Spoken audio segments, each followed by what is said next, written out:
Hi, today we are going to listen to a Chinese accent, and we're going to learn how to change the sounds and prosody to a more standard American English accent.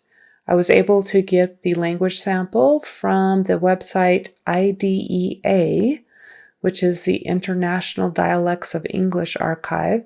It's a really cool website, and Comma Gets a Cure, the text that they were reading, the copyright information is in the show notes. So I hope you enjoy.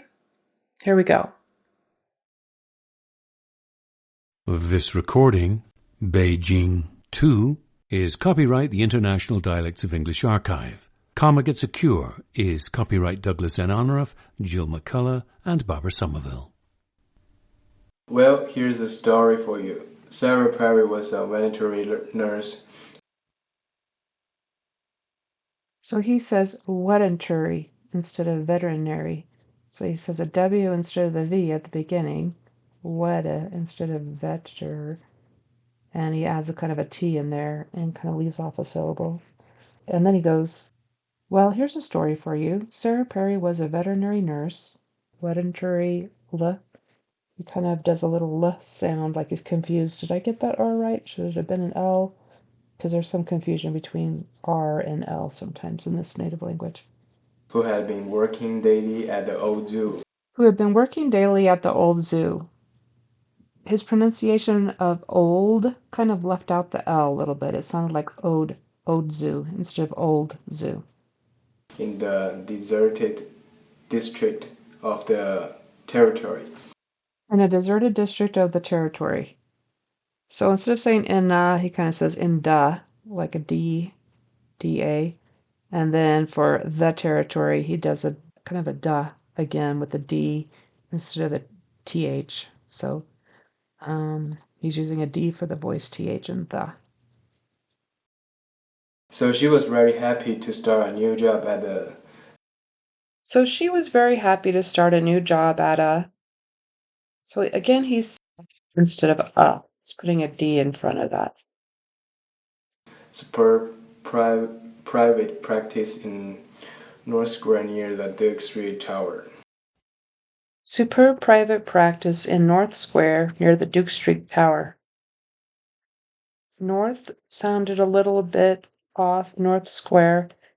Couldn't quite hear that TH very well, so it almost sounded like North Square without a TH. And then Duke. The oo was a little off. The oo part, it sounded like his tongue was too far back and kind of making a different resonance. So kind of like Duke Street instead of Duke Street.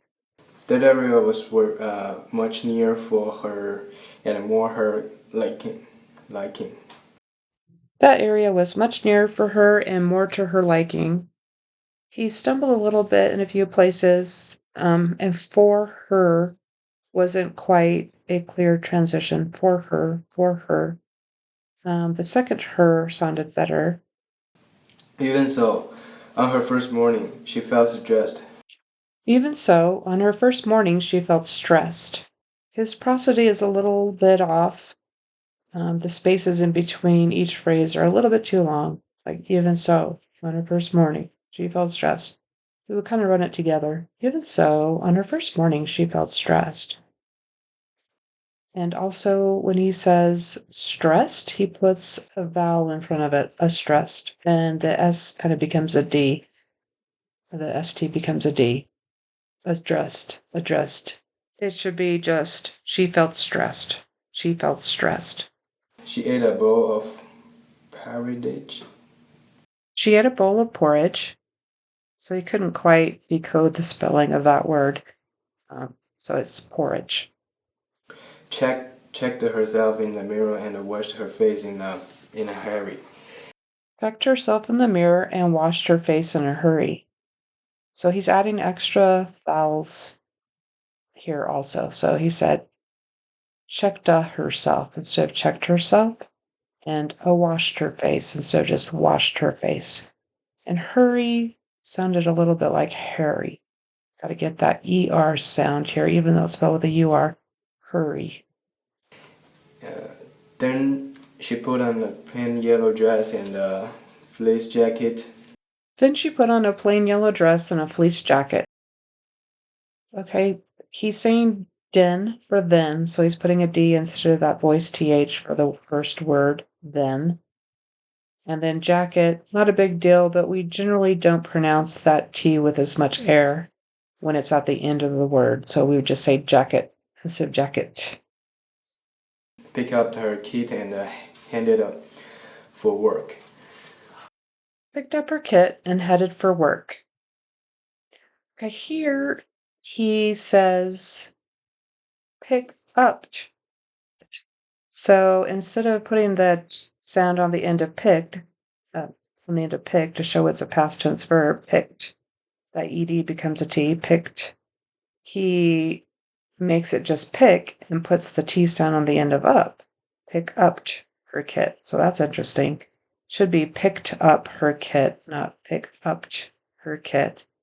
And then on headed for work, he adds an N in there in front of the D, headed up, and he adds the word up, which isn't there. So it just needs to be headed up for work, headed. Okay, this is a good place to end part 2 of the Chinese Beijing accent. So stay tuned for part 3. That's it for today. If you liked it, please subscribe. If you would like to book your own session with me and work on your own accent, please visit my website, clarityaccent.com. Thanks.